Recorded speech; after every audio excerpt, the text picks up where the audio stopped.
All right. This is Lars and Ulrik, and we're going to present our Fire billboard shader.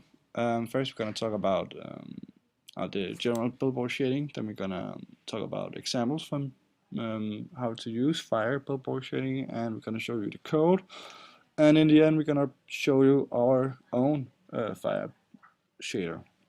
Well, billboard shading is where you replace 3D models with 2D models. The reason that is you program it, the shader, to always be in front of the camera.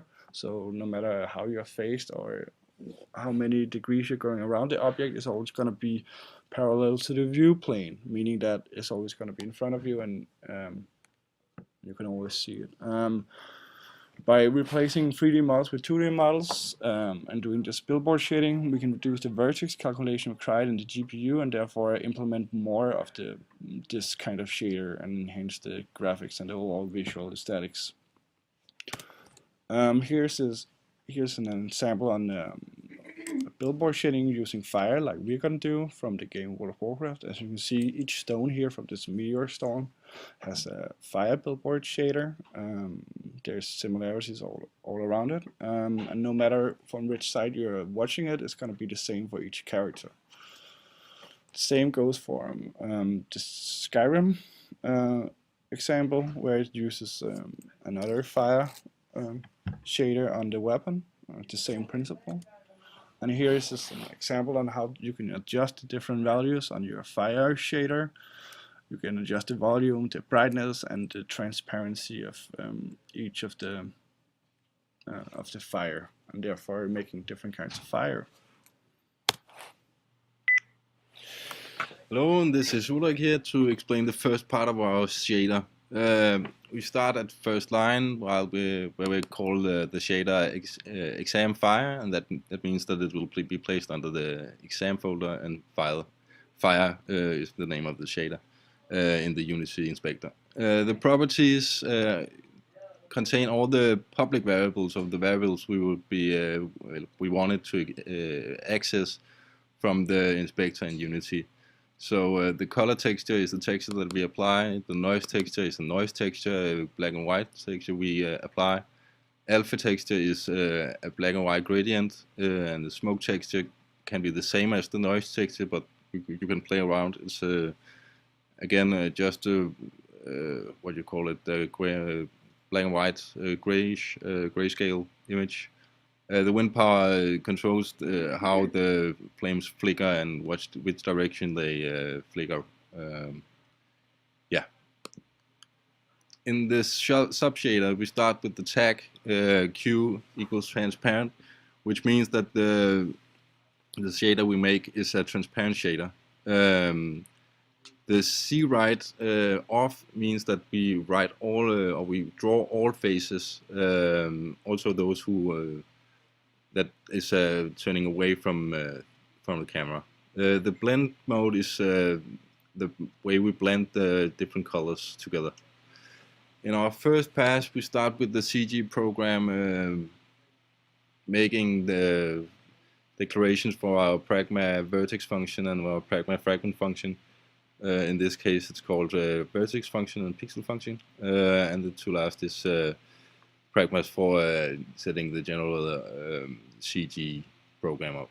The uniforms that is declared underneath are the ones from the property inspector,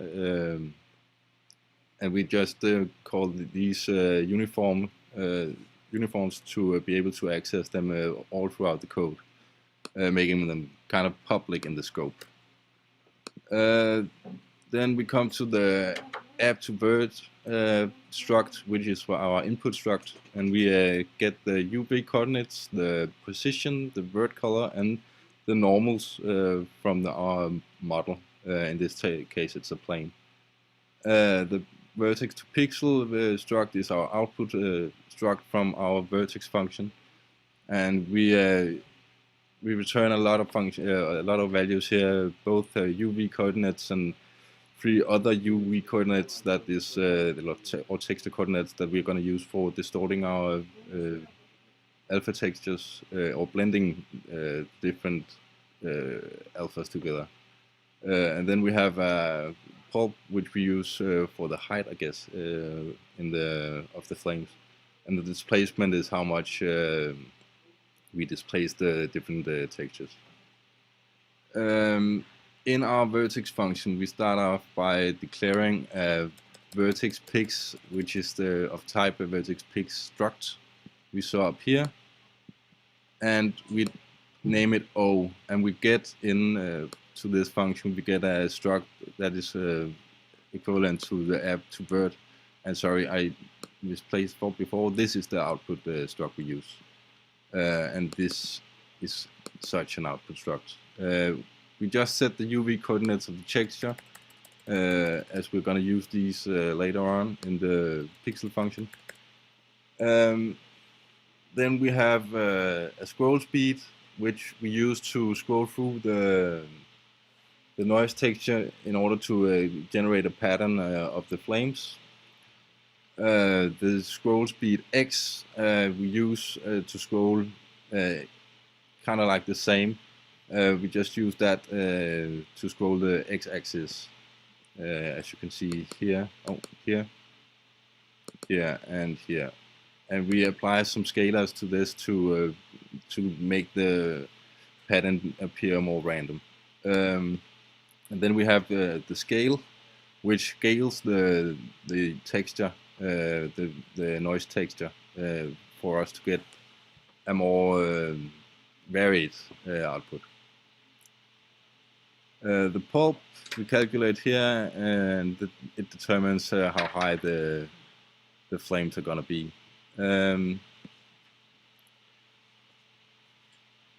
Displacement scroll, this is how the flames flicker in the general model of the flames. This is not affected by the wind speed yet, but this determines how the different how the position is calculated down here, that we are gonna output later on when we have made it to a billboard or converted it to a billboard. The belly gradients, this distorts the plane in order for the it kind of like gives the plane a curve to it, and we manipulate this curve in the next part here to generate a wind effect where the flames will flicker and bend according to what value we give wind power. And we set the displacement value to the output structs in order for us to be able to use it later on in our pixel function. Then we have this fixed for output. This is the one, the part of the code that transforms the plane into a billboard. This ensures that it always faces the camera, so that it would appear that it is a 3D object, but it's actually just a plane always rotating towards the camera. And we set the output struct's position to this value and return the O for the pixel function. Alright, so the next function we got is our pixel to function here, where it uses the struct, like stated before, it uses the struct vert to pix, which is this one right up here. First thing about this pixel function is it samples all the free noise texture using the non-scaled, our 2-scale and 3-scale UVs textures like before, from up here. It combines them with our noise texture and color. This then, the following is our noise color 1, 2, and 3 is then distorted in the Y X where it's multiplied with a couple of variables, which is tested and implemented. We're then finally combining all those 3 noise colors into one, which is called final noise. This is perturbed through, we then perturb the color texture right here by using the stack noise texture. And now we got a noise coordinates for X and a noise coordinates for Y, and it perturbs the values for each axis. It then therefore I calculate the alpha value for each fragment of the X and Y coordinates, and here it claims it reduces the flames by just go inward, so we reduce the flicker and stuff like that. Here it extracts color through the stored UV coordinate. Again, it finds the color and then puts in our noise coordinates, like stated before up here.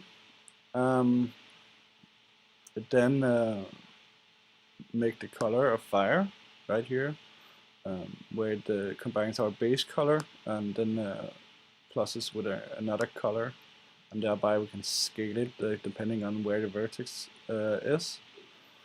We then add another smoke color to our final fire in the top, where it also samples the smoke texture.